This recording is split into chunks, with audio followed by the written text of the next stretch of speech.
জায়ানন্দিনী ঢাকা বাংলাদেশের পক্ষে আমি তিথি আফরোজ এসেছি আলোচনা অনুষ্ঠানে। আমার আজকের অতিথি সাংবাদিক, লেখক লাবণ্যলিপি।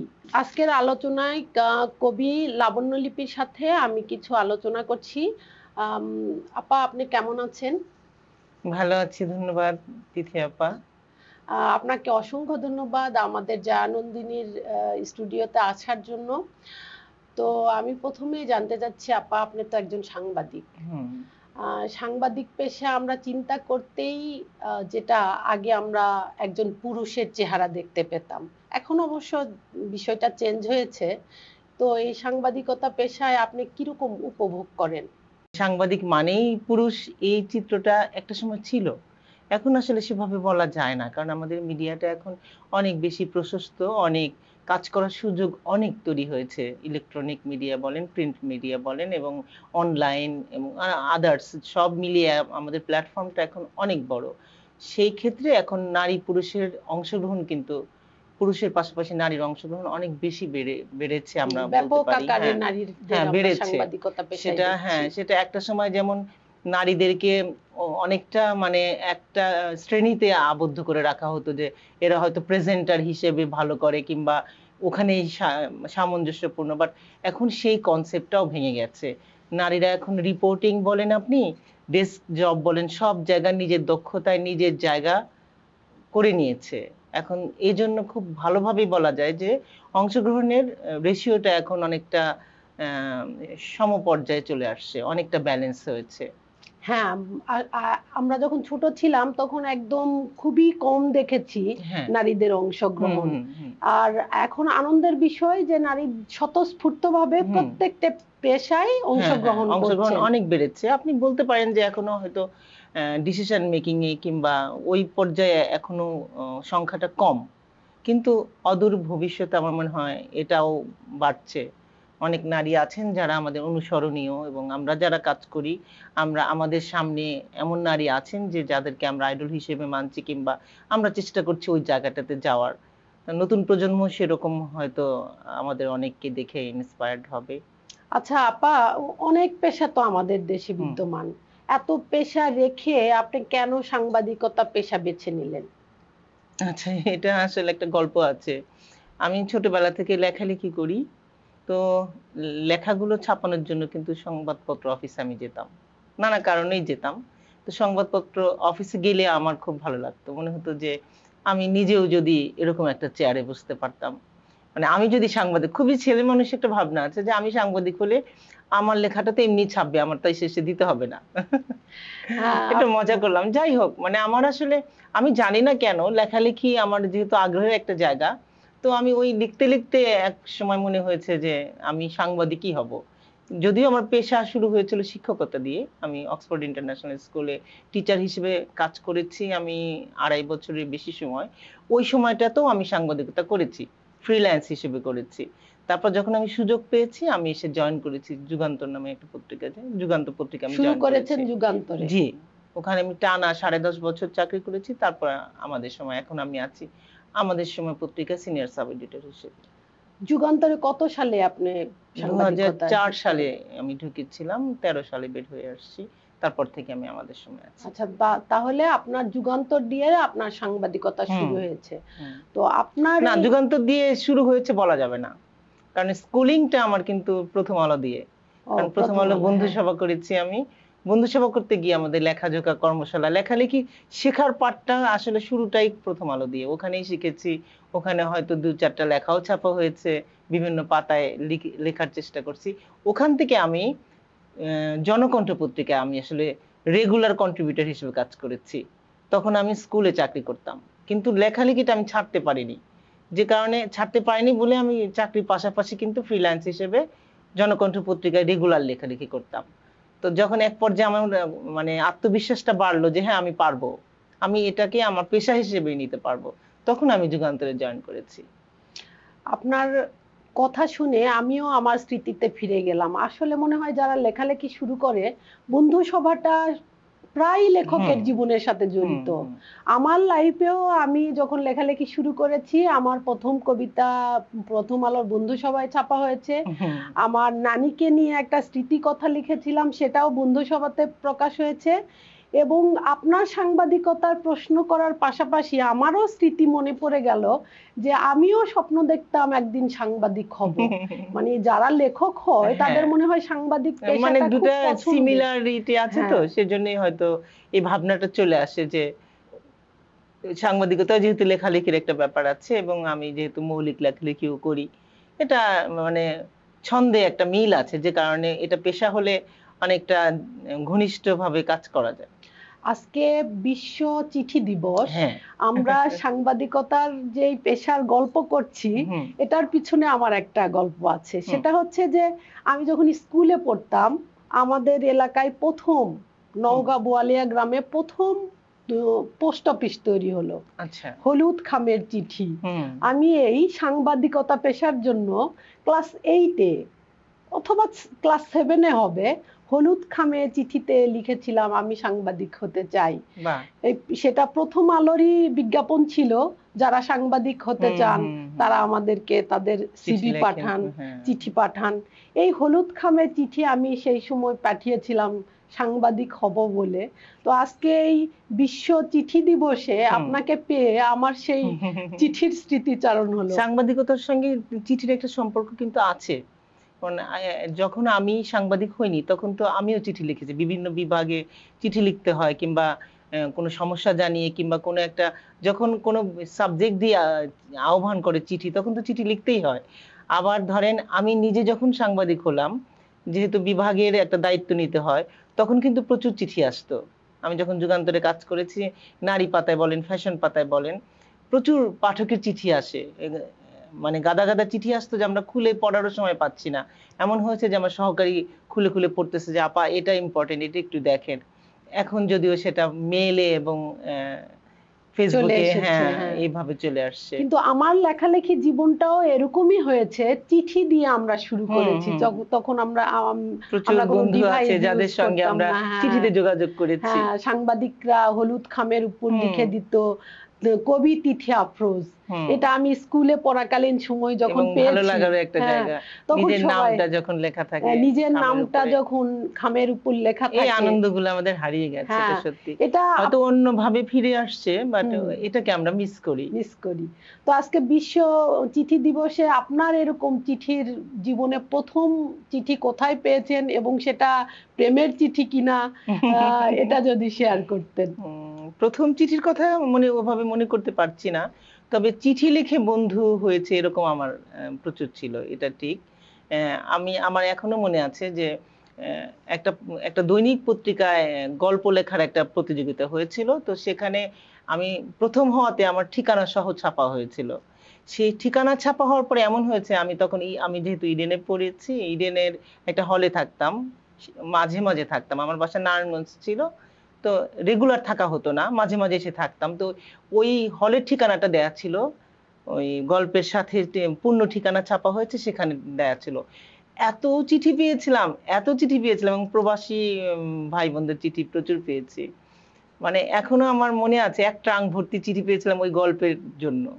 মানে ওই গল্পটা পড়ে তাদের অনুভূতি জানিয়েছি। এটা একটা কত অসাধারণ একটা অনুভূতি, এই ফিলিংসটা আমি জানি, কারণ আমার ক্ষেত্রেও এরকম হয়েছে। এটা যে সবই কিন্তু ভালো লাগার না, বাট ওই যে এই এখন যেমন উত্তক্ত করে, যে টিজ করে, ইফটিজ করে, সেরকম কিন্তু ওখানেও কিন্তু ছিল।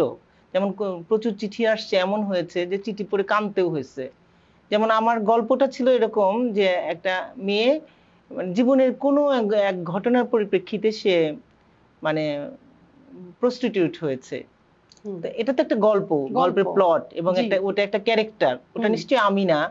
অসংখ্য চিঠি আসছিল যে আমাকে ব্যক্তিগতভাবে অনুরোধ করছে, আপা প্লিজ আপনি প্রস্টিটিউশনের পেশাটা ছেড়ে দেন, আপনাকে আমরা খরচ দিব। মানে আমি তাদেরকে কিভাবে বুঝাবো যে এটা তো একটা গল্পের চরিত্র মাত্র, এটা তো আমি না। এটা এই বিষয়গুলো ছিল। তখনও কিন্তু চিঠি মানেই যে খুবই আনন্দে উদ্বেলিত হওয়া, এটা না। অনেক সময় চোখের পানিও ফেলতে হয়েছে, লজ্জা পেতে হয়েছে, কষ্ট পেতে হয়েছে, এই বিষয়গুলো। তাহলে আপনি গল্প লেখক হিসেবে একদিকে সফল, কিসের জন্য আপনি যে ক্যারেক্টারটা লিখলেন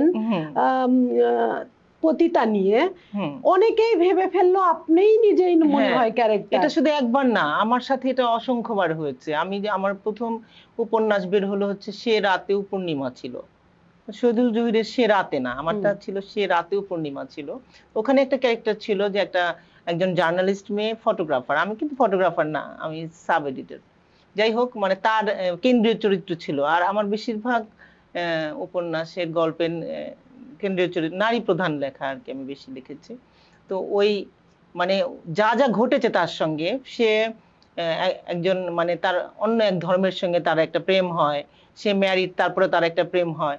তো এই উপন্যাসটা বের হওয়ার পরে যেহেতু লেখক পরিচিতির নিচে আমার মেল আইডি দেওয়া ছিল, তো অনেক মানুষ আমাকে মেল করেছে যে আপনি এটা কি করলেন, আপনি মুসলিম হয়ে হিন্দুর সাথে প্রেম করলেন কেন, আপনি বিবাহিত হয়ে আপনি আরেকজনের প্রেমে পড়লেন কেন।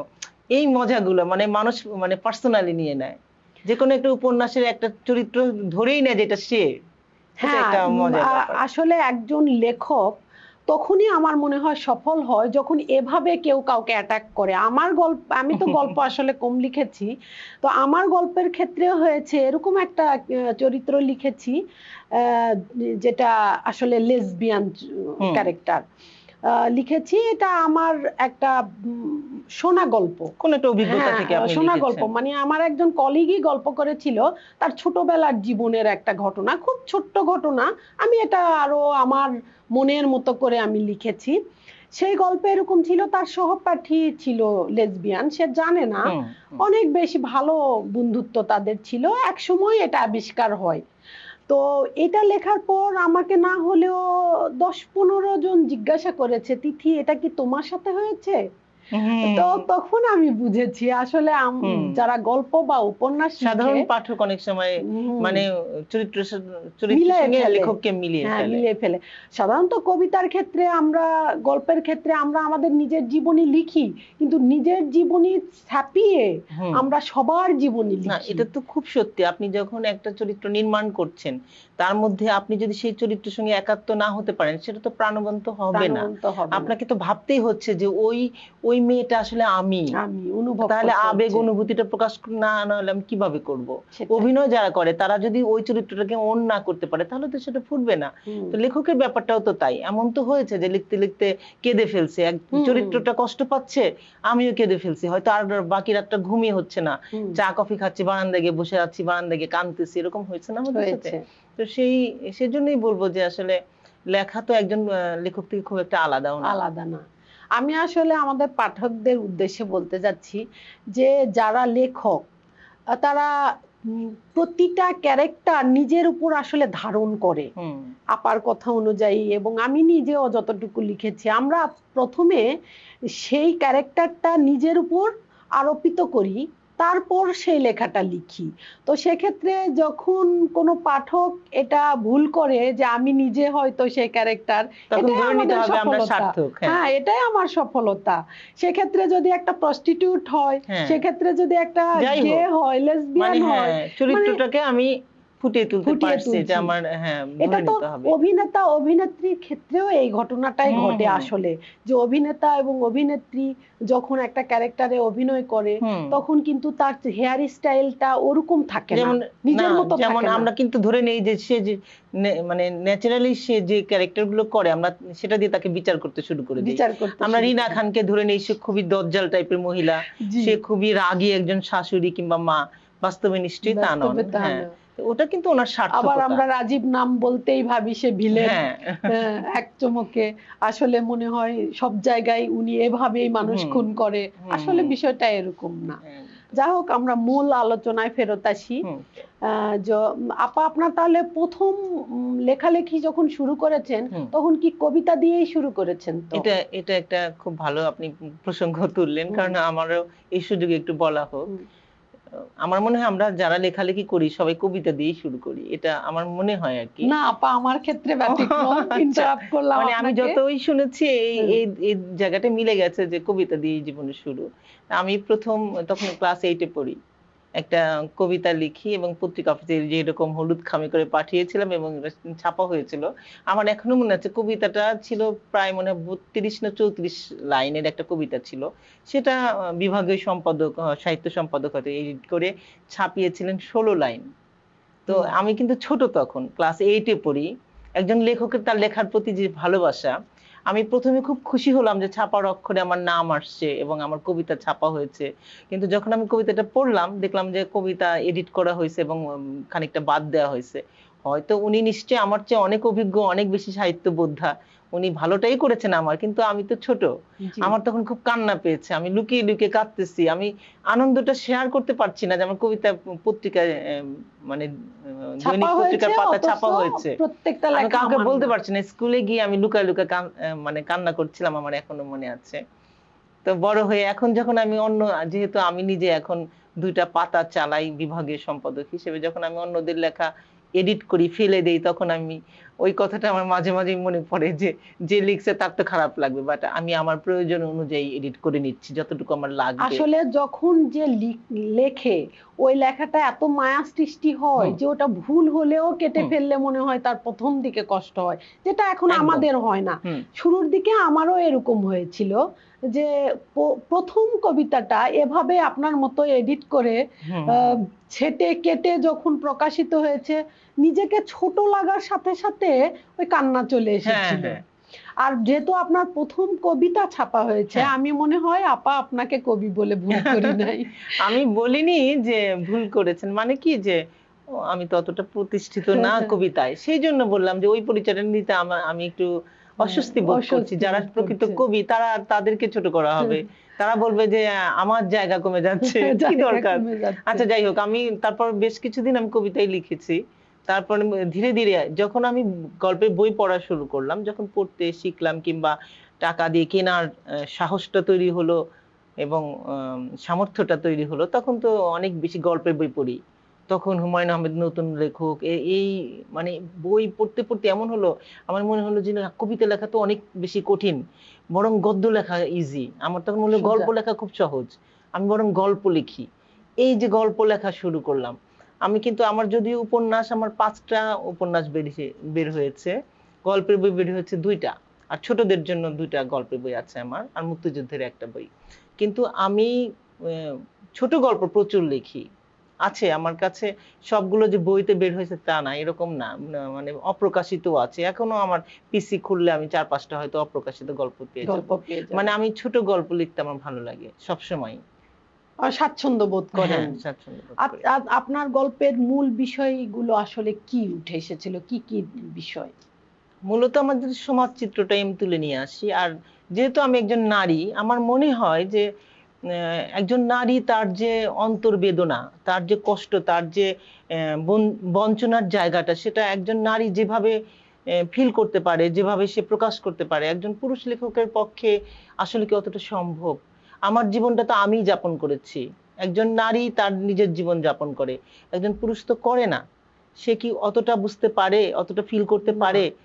আমার মনে হয় যে আমাদের কথা যদি আমরাই না বলি, তাহলে একজন পুরুষ কবে লিখে দিবে সে আশা আমি কেন থাকবো। আমি সবসময় চেষ্টা করি মানে নারীদেরকে প্রাধান্য দিয়ে লেখার, এবং আমার হয়তো গল্প উপন্যাস যাই বলেন, কেন্দ্রীয় চরিত্রটা আমি বেশিরভাগ সময় মূল চরিত্রটাকে আমি নারী হিসেবে রাখারই চেষ্টা করি। আচ্ছা, তাহলে আপা মনে হয় নারী পাতাও দেখেন? জি, আমি নারী পাতার বিষয়বস্তুগুলো কি থাকে? আমি আমার কর্মক্ষেত্রে আমি প্রথম আমার বিট ছিল ফ্যাশন লাইফস্টাইল, ওটা এখনো আছে। পাশাপাশি আবার এই অফিসে আমি যুগান্তরে থাকতে ওটাই করতাম। এখানে আসার পরে এরা আবার নারী পাতাটাও আমাকে জুড়ে দিয়েছে যে এটাও আপনিই দেখবেন। এটা আমি মনে করি জীবনের সব কাজে আসলে কাজে লাগে, যদিও আমার তখন বাড়তি মনে হয়েছিল, কিন্তু এখন আমি দেখলাম যেখানেও কাজ করার প্রচুর মানে জায়গা আছে যেখানে আসলে কাজ করা উচিত। এবং একজন পুরুষ সাংবাদিকের চেয়ে নারী সাংবাদিক অনেক বেশি বরং করতে পারে, মানুষের কাছে পৌঁছাতে পারে, নারীদের কাছে পৌঁছাতে পারে। সেজন্য আমি কাজটা এখন আগ্রহ নিয়ে করি। এবং আমার পাতার বিষয়বস্তু হচ্ছে নারীদের সাফল্য, ব্যর্থতা, নির্যাতন, বঞ্চনা, এই বিষয়গুলো মূলত নারী এবং শিশুদের তাহলে আপনি একজন লেখক হিসেবে নারীদের যাবতীয় জীবন যে পত্রিকাতে প্রকাশ করছেন প্রতিনিয়ত, এটা একটা কিন্তু আপনি খুব ভালো কথা বলছেন যে এখন যেটা হয়েছে পত্রিকা কাজ করতে গিয়ে যে আমি এই বেশি সংখ্যক মানুষের সাথে মিশতে হচ্ছে আমাকে। আমি ধরেন যদি মাসে 4 জন নারীর ইন্টারভিউ করি, কথায় কথায় আরো অনেক বেশি করতে হয় আমাকে। 4 জন মানুষের কিন্তু জীবনের অনেক ঘটনা আমাকে জানতে হয়। আমি এই প্রতিবেদনগুলো যখন করি, তখন আমি যখন একটা উপন্যাস লিখতে যাই, যখন আমি মৌলিক লেখায় আসি, পেশাগত জায়গায় একটা মৌলিক লেখা তো আলাদা, তখন কিন্তু ওখান থেকেও আমি অনেক অনেক চরিত্র নিতে পারি। একজন নারীর জীবন সংগ্রাম তো এক এক রকম। আমি একজন যে একটা ধরলাম গৃহকর্মী, তার তো এক রকমের জীবন যন্ত্রণা আছে। আবার একদম আপার লেভেলে যে কর্পোরেট লেভেলের একজন কর্মী, যে নাকি এক বড় চেয়ারে বসেন, বড় ক্ষমতা হোল্ড করেন, তারও তো এক ধরনের সংগ্রাম আছে, একটা যুদ্ধ আছে, টিকে থাকার সংগ্রামগুলো তো অনেকটা একই রকম। তো এই যে এই অভিজ্ঞতাগুলো আমার বাস্তব জীবনে যেমন মৌলিক লেখালেখিতে অনেক হেল্প হয়, আমি যেটা মনে করি।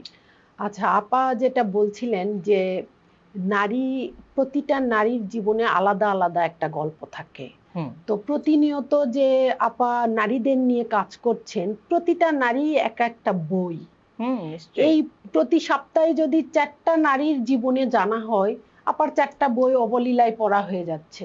সেই পড়া বই, বাস্তব বইকে আপনার লেখার মাধ্যমে যখন প্রকাশ করেন, সহজেই আমাদের বাংলাদেশের প্রেক্ষাপটে একজন বুয়ার জীবন থেকে শুরু করে একজন আপার লেভেলের কর্পোরেট হাউসের নারীদের জীবনটা যে আপনি লিখতে পারছেন, এটা আমাদের জন্য আসলে ইতিহাস। লেখক তো আসলে ইতিহাসের স্রষ্টা।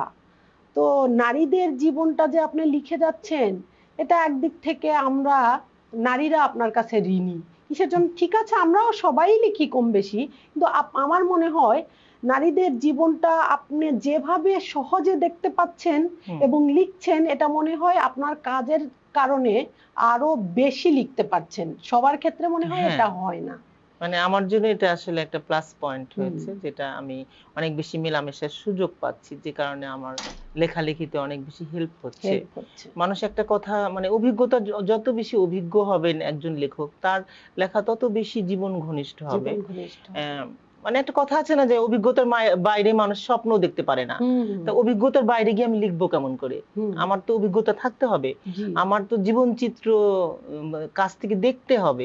যেমন আমি, আমার যে একটা বই আছে আদিবাসী মুক্তিযোদ্ধাদের বীরত্ব গাথা, এটা একটা আমার বই আছে। আমি আদিবাসীদের মুক্তিযুদ্ধ নিয়ে কাজ করছি সারা দেশের। আমি কিন্তু বেশ কয়েকটা আদিবাসী নিয়ে কাজ করেছিলাম, গারো, চাকমা, ত্রিপুরা, মণিপুরী। এদের কাছে, এই যে এদের কাছে আমি গেছি তাদের মুক্তিযুদ্ধের গল্পটা শুনতে, এক একজন মুক্তিযোদ্ধাকে খুঁজে বের করে তার কাছে গিয়ে তার ইন্টারভিউ নিয়ে তারপরে প্রতিবেদন আকারে সেটা পত্রিকা প্রকাশিত হয়েছে, তারপর সবগুলো মিলে কম্পাইল করে একটা বই হয়েছে আমার। তো এই যে আমি তাদের কাছে গেছি, আমি কিন্তু গেছি মুক্তিযুদ্ধের কাজটা করতে। এমন হয়েছে যে আমি তখন মণিপুরি তাঁতিদের নিয়ে একটা স্টোরি করে ফেলছি সাইডে। আমি যখন যাব তখন তো আমি নির্দিষ্ট একটা জিনিস দেখবো না, আমার দৃষ্টির গোচরে যা যা আসবে আমি তো সবটাই দেখবো।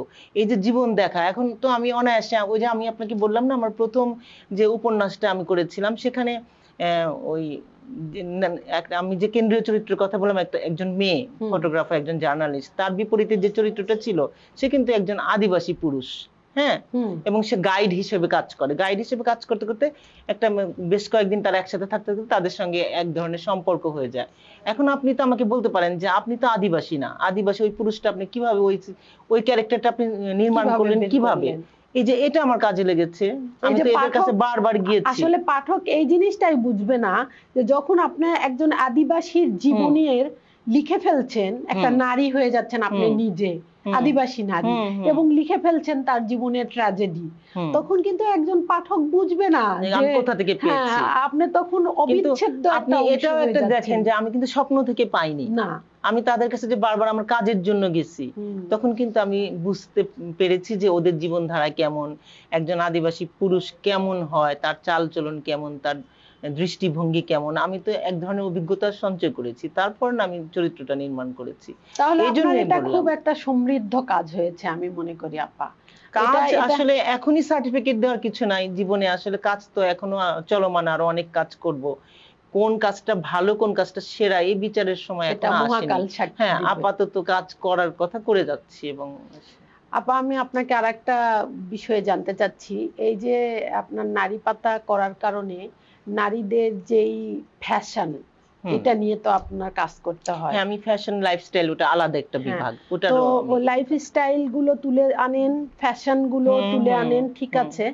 তো আপনি একজন লেখক, সাংবাদিক হিসেবে আমি আপনার কাছে জানতে চাই, এই যে আমরা বাংলাদেশি নারীরা সাজগোজ, রূপচর্চা সবকিছু নিয়ে যেভাবে ব্যস্ত থাকি, এটা কি হয় না আমরা এই সাজগোজ রূপচর্চা করতে করতে আমরা মূল কাজ থেকে সরে যাই, অথবা পুরুষদের তুলনায় কম কাজ করি?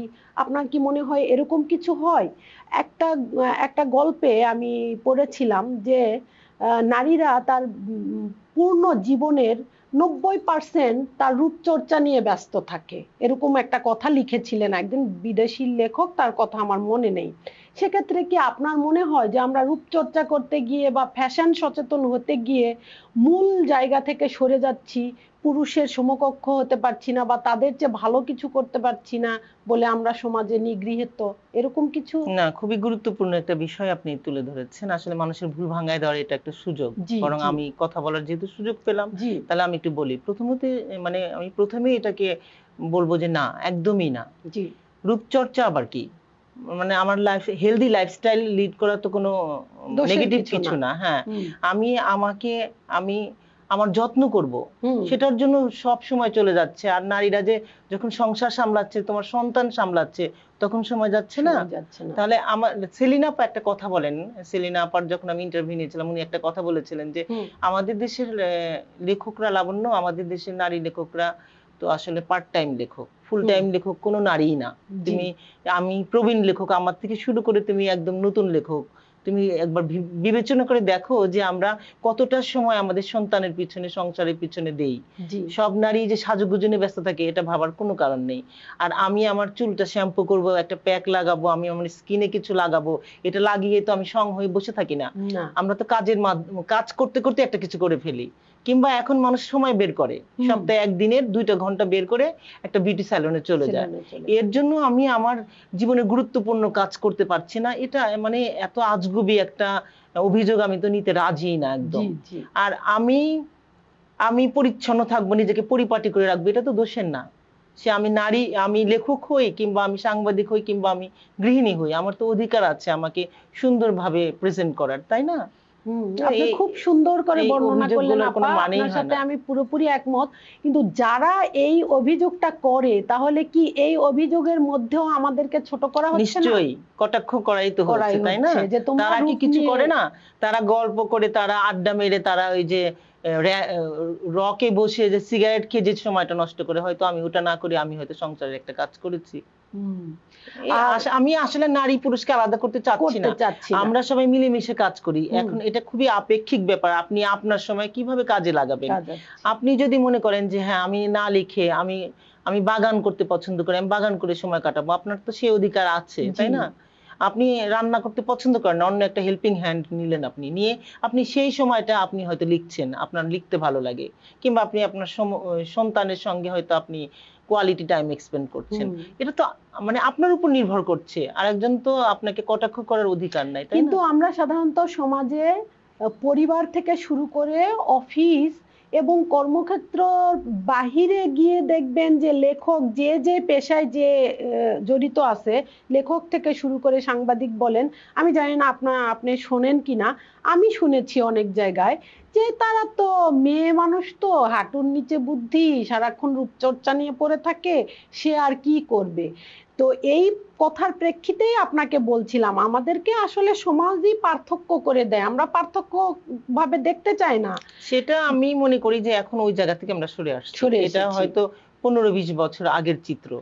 এখন মানুষ এত এক কথায় বাদ দেওয়ার আর সাহস মানুষের নেই, কারণ নারীরা নিজের জায়গা নিজে করে নিয়েছে, প্রমাণ দিয়েছে যে আমি সমপর্যায়ে হাঁটার যোগ্যতা রাখি, এবং আমাকে যদি সংসারের চাপে না ফেলা হতো, কিংবা আমাদের দেশে তো শেয়ারিংটা কম, এটা তো খুব সত্যি যে সংসারের কাজ নারীরা অধিকাংশ করেন। এখন যদিও কনসেপ্ট একটু চেঞ্জ হচ্ছে, পুরুষরা অংশগ্রহণ করছে, কিন্তু তারপরে আপনি দেখেন অধিকাংশ ক্ষেত্রে তো একজন নারী সংসার পরিচালনা করে। তাহলে এই যে সময়টা সে ব্যয় করছেন, এটা যদি একজন পুরুষ ব্যয় করতেন তাহলে তো তারও লেখার সময় কমে আসতো, তাই না? তাহলে এইভাবে তো ভাবতে হবে।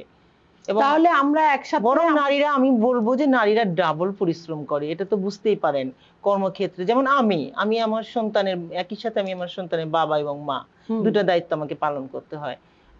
একদিকে আমি সংসার, আমার বাজার করা থেকে শুরু করে রান্না পর্যন্ত আমার তদারকি করতে হচ্ছে, আর একদিকে আমার অফিস চালাতে হচ্ছে। আমি দুটো কখনো এক করে ফেলিনি, কখনো মিলায় ফেলিনি, দুই জায়গায় আমার দুই রকম রোল প্লে করতে হচ্ছে। আমার তো কোনো সমস্যা হয় না।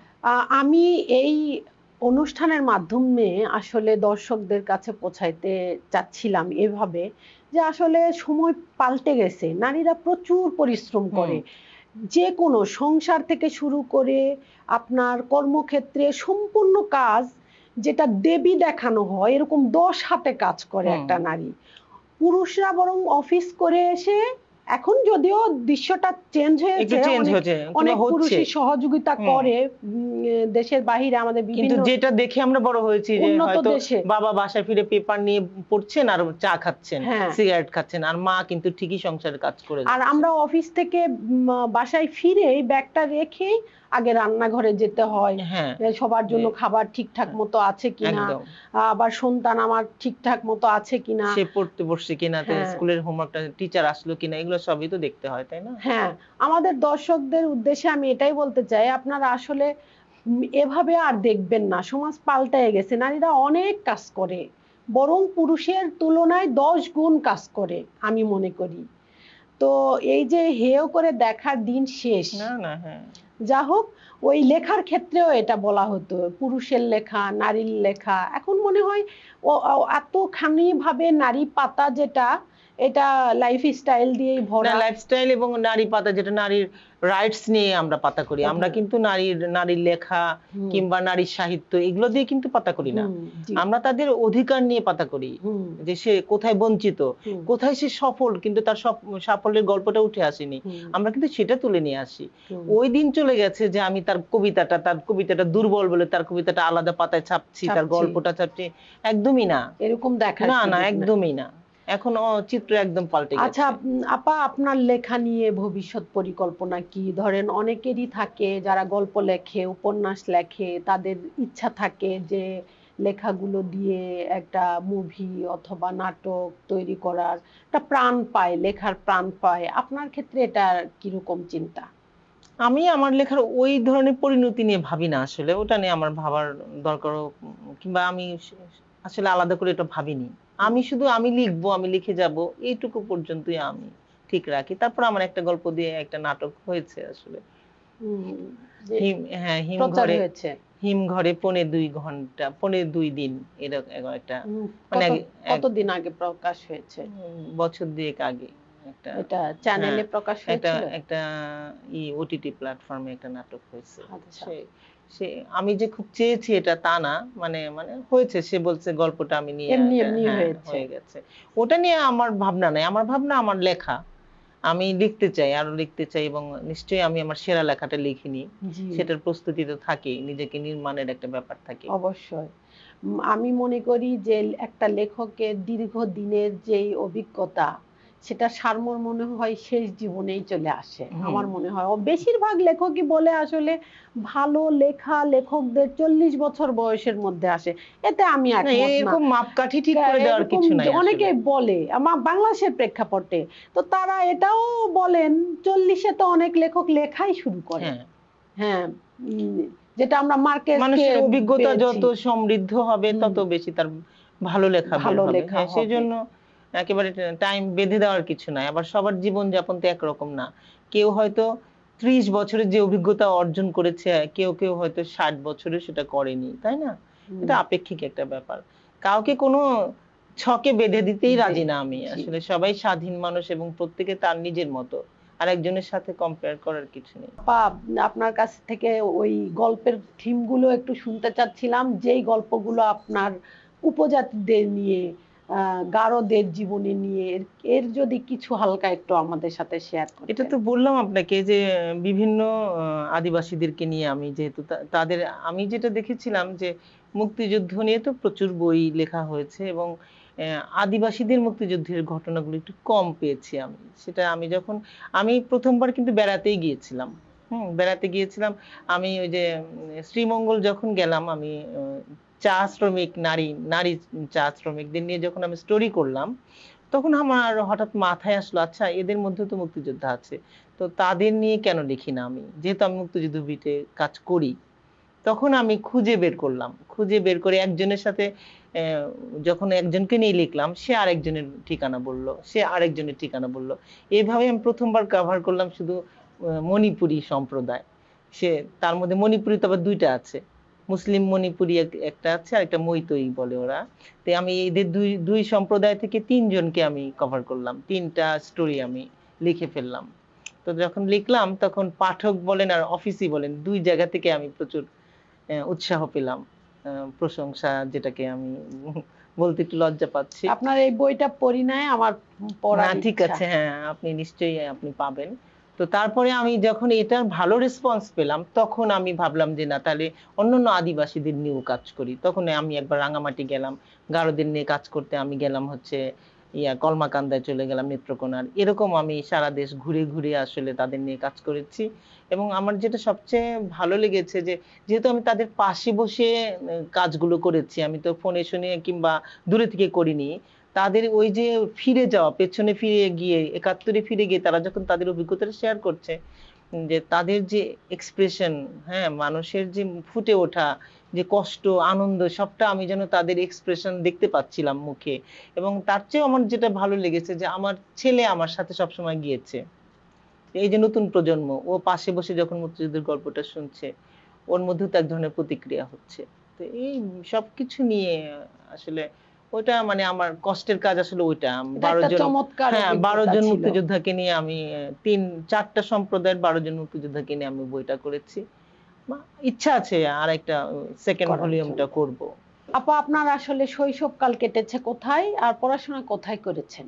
আচ্ছা, আমার জন্ম সিরাজগঞ্জে, সিরাজগঞ্জের এনায়েতপুর নামে একটা গ্রাম, সেই গ্রামে আমার জন্ম হয়েছে। ওখানে আমি আমার শৈশবটা ওখানেই কেটেছে আসলে।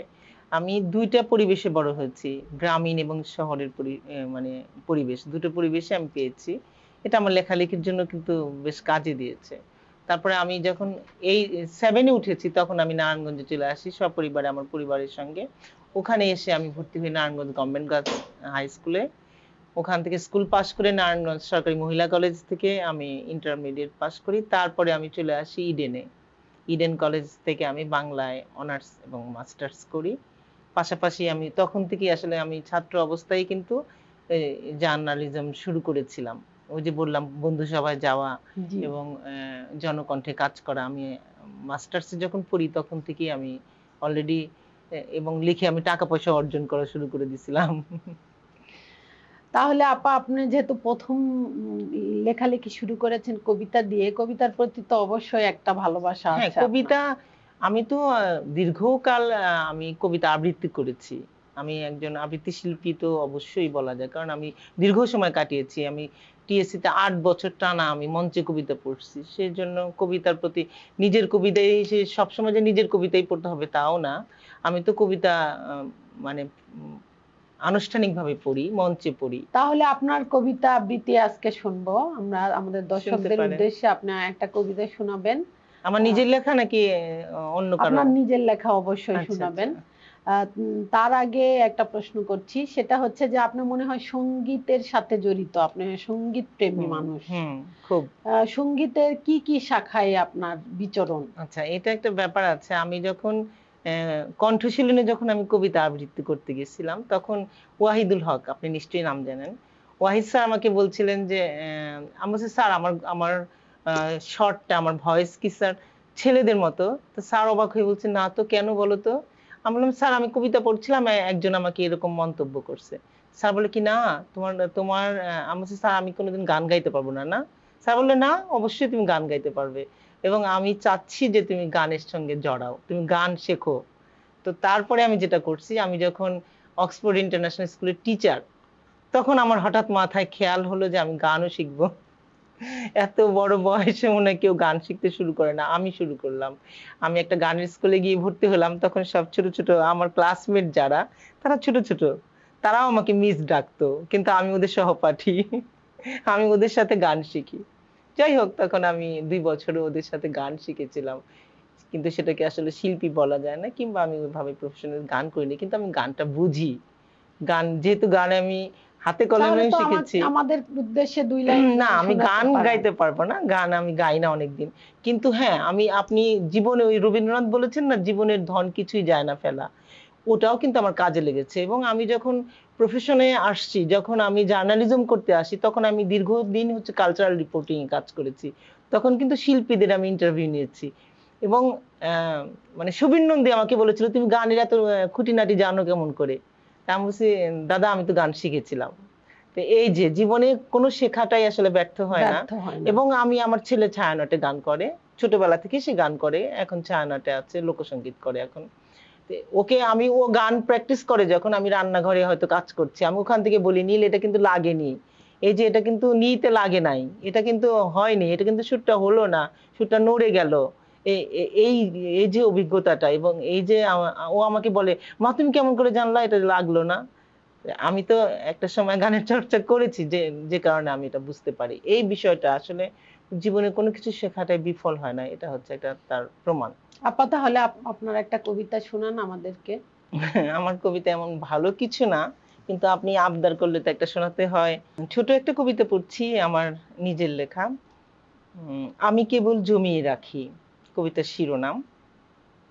আমার কেবল জমানো স্বভাব, চলতে ফিরতে যা দেখি তা চোখের কোলে জমিয়ে রাখি। হাঁটতে গিয়ে হোঁচট খেয়ে পথের ধারে পড়ে থাকা নুড়ি পাথর খুব যত্নে তুলে রাখি। পড়তে পড়তে মলিন হওয়া প্রিয় পোশাক অল্প করে জমিয়ে রাখা টাকায় কেনা জুতো জোড়া ছিঁড়ে গেলেও তুলে রাখি। ফুরিয়ে যাওয়া সুগন্ধির সেই খালি বোতল, ভেঙে যাওয়া কাচের চুড়ির টুকরোগুলো ভালোবেসে জমিয়ে রাখি। ভালোবাসার প্রতিশ্রুতি, সঙ্গে চলার প্রতিটা দিন, নির্জনতার স্পর্ধাটুকু বুকের ভেতর জমিয়ে রাখি। যে চলে যায় সব ফেলে যায়, কার কি তাতে, আমি কেবল বুকের ভাঁজে যত্ন করে জমিয়ে রাখি। ধন্যবাদ আপা, আপনাকে চমৎকার একটা কবিতা পড়েছেন। আসলে আমরা আমাদের জীবনে সবকিছুই জমিয়ে রাখি। এই জমিয়ে রাখাটাই ভালোবাসা, ভালোবাসাময়ই আমাদের প্রতিটা জীবন। তো আশা করছি আমাদের দর্শকরাও আমাদের এই আলোচনার গল্পগুলো, অনুভূতিগুলো জমিয়ে রাখবেন। এই জমিয়ে রাখা ভালোবাসা দিয়েই আমরা এগিয়ে যাব। আবার আসবো নতুন একদিন, নতুন কাউকে নিয়ে। ধন্যবাদ সবাইকে।